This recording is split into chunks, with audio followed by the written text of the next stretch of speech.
Então a gente já pode sugerir, aqui a gente tem duas vertentes, né? Uma vertente que só volume load, outra vertente não, o treino de força é importante para hipertrofia, porque o ganho de força nele reflete positivamente em maior sobrecarga, carga absoluta, peso absoluto nos exercícios depois do período de força, refletindo em maior tensão mecânica, né? Então, o que eu gosto disso aqui, galera? Eu acho válido a gente se guiar não só pelo volume load, porque se a gente for olhar só o volume load, você pode fazer qualquer coisa no treino desde que o volume load sempre fique maior, né? E aí não é bem assim, né? Porque a gente tem outras ferramentas na periodização, como o trabalho de força, que podem refletir no resultado. E a gente tem não só o apontamento desse estudo, como outros apontamentos aqui que eles mostram que corrobora com o que eles estão falando no artigo aqui, que o ganho de força é importante para a hipertrofia depois do período de hipertrofia, né? Então a gente tem duas vertentes. Existe a certa e a errada? A gente não tem certeza disso, mas a gente sabe que o trabalho de força possivelmente é importante, né? Aí continuando aqui, eles falam um pouquinho mais sobre esse debate, né? E logo em seguida tem outra citação. No entanto, no presente estudo, ou seja, no estudo que a gente está analisando, as séries para ambos os grupos foram equivalentes e a disparidade deveu-se às repetições e à carga. Ou seja, maioria dos estudos, galera, analisando o volume load, eles também contam muito volume só eles equalizam o volume load, né? Tipo assim, o grupo que vai fazer 3 a 5 RM faz uma série a mais do que o grupo que vai fazer 8 a 12 RM. Para quê? Para equalizar o volume, porque normalmente quando você trabalha com cargas maiores e maior intensidade da carga, ou seja, 1, 2, 3, 4, 5, 6 RM, ele tende a ser menor, o volume load da série a série, do que as pessoas que fazem 8, 10, 12, 15, 20 RM. Então, o que esses outros estudos fazem? Eles aumentam uma série a mais no grupo que está com volume load menor. Pô, o volume load desse aqui é menor, para equalizar eles aumentam uma série a mais. Alguns estudos precisam aumentar as séries da galera que faz 10, 12, 15, 20 RM. No outro estudo, você aumenta as séries da galera que faz 3, 5, 6 RM. Deu para entender? Mas tem para os dois lados. Só que normalmente o volume load tende a ser menor quando você usa maior sobrecarga, né? Então, a maioria dos estudos fazem a proporção de volume load dessa forma. Para equiparar o volume load, eles aumentam uma série de um grupo para ficar com o mesmo volume load que o outro grupo, e aí eles analisam no final. E é exatamente por isso que eles trazem aquele resultado, né? De que o volume load é mais importante para a hipertrofia, porque no final a hipertrofia foi semelhante com o volume load semelhante. Só que aí tem que analisar o quê? Porra, se um grupo precisou fazer mais séries para ter o mesmo resultado, significa que ele precisou trabalhar com mais volume de séries para ter aqueles resultados. Se eles não tivessem feito essa equalização, trabalhando no mesmo volume de séries, os resultados seriam superiores para o outro grupo, né? Já nesse estudo que a gente viu, eles não equalizaram o volume load, né? Não foi equalizado o volume load, porque todos os grupos fizeram as 4 séries com a mesma faixa de repetições. Entendemos que não está bem estabelecido se a hipertrofia muscular é dependente da carga, do volume load em indivíduos treinados, quando a carga varia ao longo de um período de treino. Ou seja, os próprios autores sabem que não está bem estabelecido se a hipertrofia é dependente do volume load ou não, em indivíduos que são treinados, porque muitos estudos encontram resultados semelhantes em indivíduos iniciantes e não em indivíduos experientes, tá bom?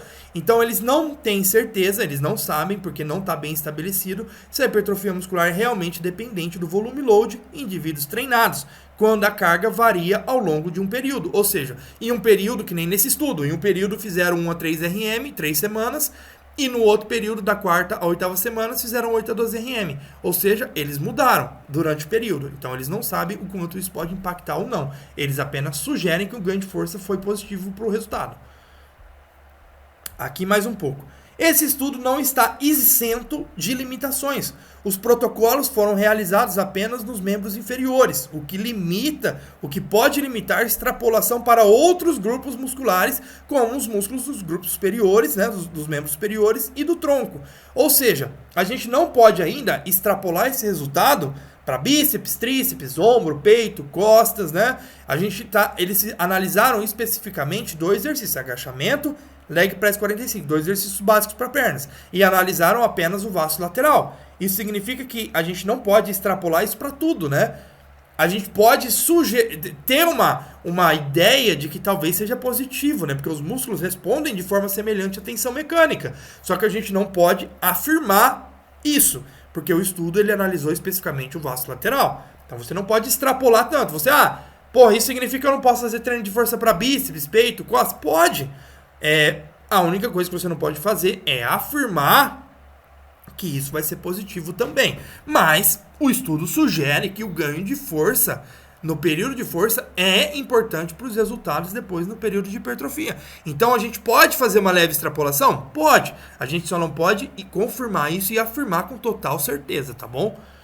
E os autores também colocam isso aqui até para não ter, tipo assim, alguém vindo aqui debater sobre isso aí, ou eles sendo pretensiosos ao ponto de falar que o que eles acharam é fato e ponto, né?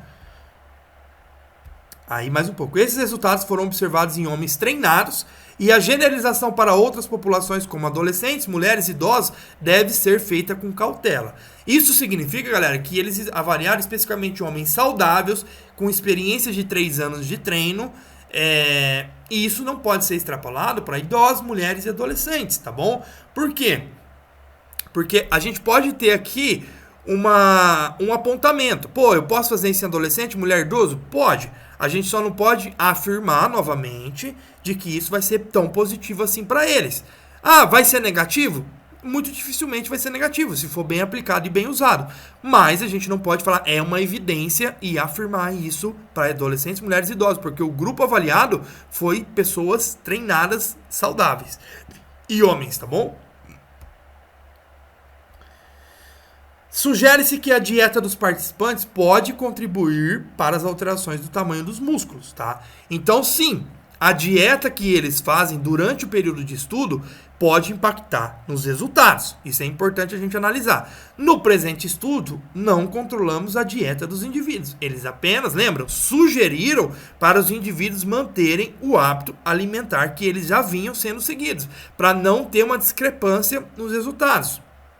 Então, galera, ter um controle mínimo da dieta é importante, porque se você não sugerir nada para o participante, pode ser que ele mude alguma coisa na dieta que reflita positivamente ou negativamente nos resultados e isso influencie o resultado do estudo. Esse estudo, eles não foram metódicos no controle da dieta, mas eles sugeriram para os participantes, tá?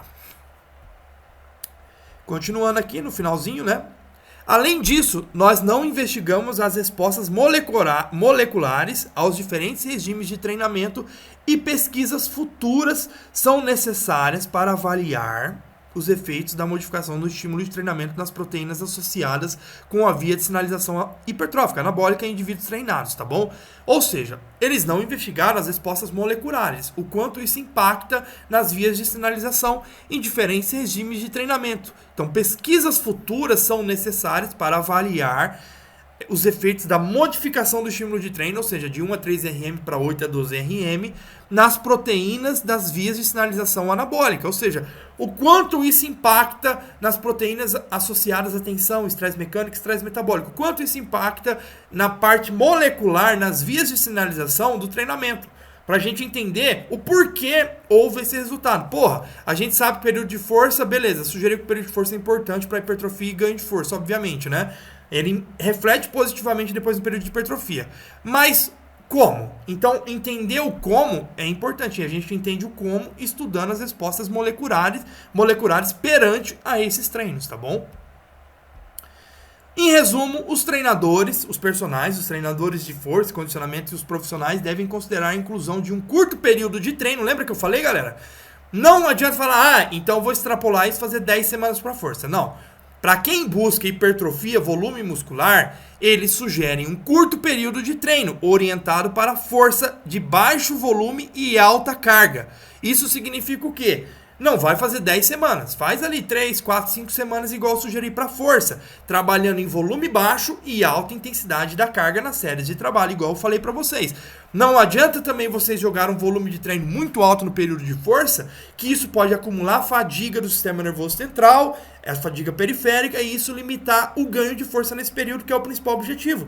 Então, no período de força, você usa metade do volume de séries que habitualmente você usa, ou um terço, depende muito. Normalmente, eu sugiro para pessoas treinadas uma média de 10 a 20 séries por grupo muscular na semana no período de força, tá bom? Até porque pode ser um pouquinho menos? Pode ser um pouquinho mais? Pode, depende da tolerância de cada um. Mas o período de força ele existe para você aumentar a força, principalmente nos exercícios de maior prioridade.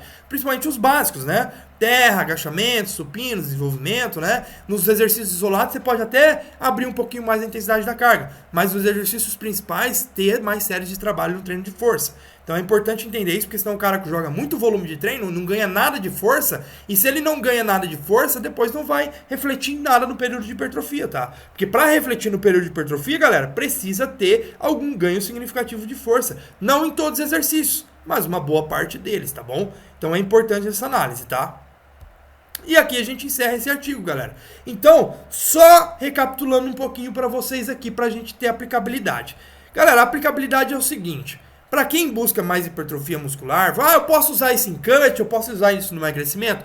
Pode, galera, vocês podem fazer isso. Só que, obviamente, o ganho de força é mais significativo quando você tem um saldo calórico mais positivo.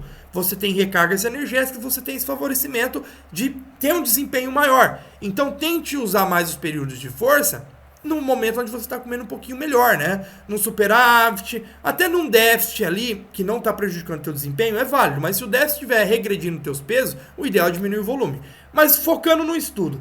Quando você for fazer o período de força, você faz lá 3, 4, 5 semanas para força, escolhendo os exercícios de maior prioridade, maior domínio, trabalhando de 1 a 4 RM nas séries de trabalho. Lembrando de fazer séries de aquecimento e séries de transição. Séries de transição, principalmente pra galera que pega muito peso, né?